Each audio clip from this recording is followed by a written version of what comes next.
Welcome to Markets on Air, with a focus on Africa. Market of the future. German machine makers discover Africa. Rauch is a family-run manufacturer specializing in machines that spread fertilizer on fields with precision. The company manufactures some 15,000 spreaders a year. Around two-thirds of the production is for export.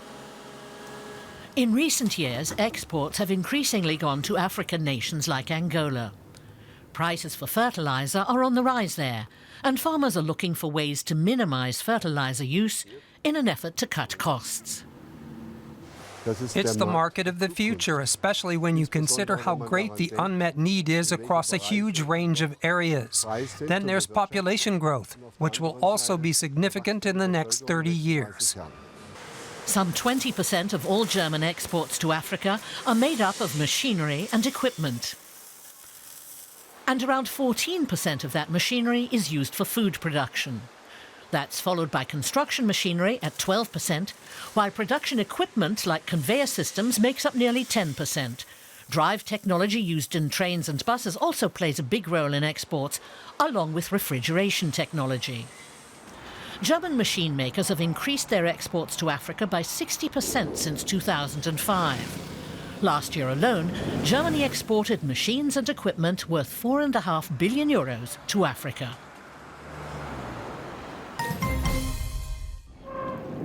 Gateway to Africa, Namibia expands major harbor.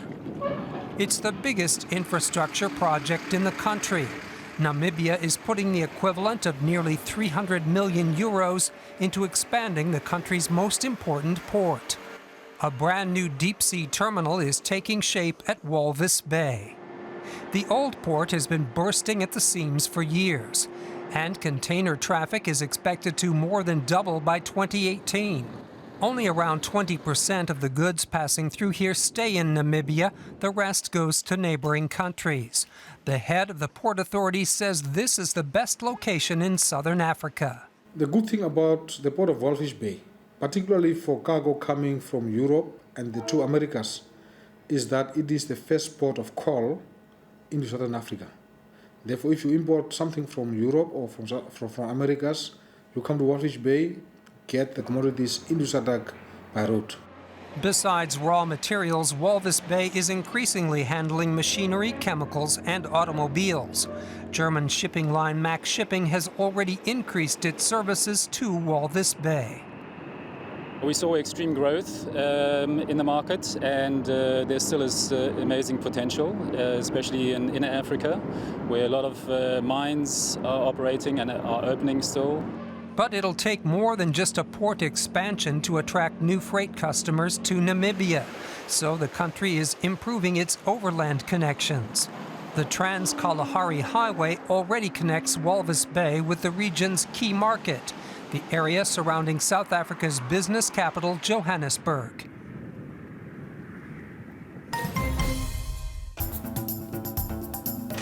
$57 billion. That's how much foreign direct investment made its way to Africa in 2013, nearly 4% more than in the previous year. Most of the investment went toward infrastructure, mining, and the energy sector. The most popular region for investors is Southern Africa, where economic growth is strongest. First German-African Business Summit. Talks between German and African business representatives took center stage at the meeting in Berlin. The participants want to intensify trade and make transactions easier. After all, Africa's burgeoning population and economy make it the world's fastest growing continent. And both sides see huge market potential in strengthening trade. Suez Canal expansion. Egypt has opened a major expansion of the Suez Canal. The 72-kilometer-long new canal was built within a single year. It runs partially parallel to the 150-year-old and constantly overburdened Suez Canal that connects the Red Sea with the Mediterranean. The new canal should allow the number of ships passing to double over the next 10 years to 100 ships per day. Learning from Germany. African financial officials in Berlin. Most of them have never been outside Africa before, like Frank Kalizinje from Malawi and Londiwe Koza from South Africa. Back home, he works for the tax office and she for the finance ministry. Here in Berlin, they're students once again, briefly, along with 36 other Africans. One important subject they're covering is tax law. Most of the students have not dealt with international tax questions, such as the taxation of cross-border transactions. It's the first time they've heard about it.